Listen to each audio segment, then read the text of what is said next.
Tapos na ang sumpa, dinurog ng Pinas ang Jordan sa isang upset win para sa gold medal match.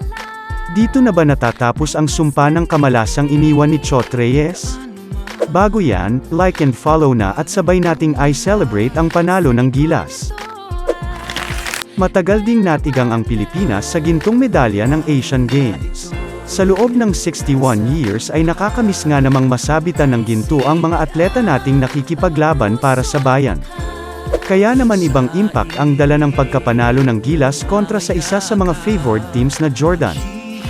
Alam natin ang dalang husay ng kanilang Kobe carbon copy na si Ronde Hollis Jefferson, kaya naman di biro ang dikdikang laban na nangyari sa pagitan ng dalawang teams. Pero puso at gilas pa rin ng mga Pinoy ang nanaig matapos pamunuan ni Noy P. Justin Brownlee ang opensa. Matatandaang sobrang dami ring problema ang kinaharap ng team gaya ng issue sa line-up at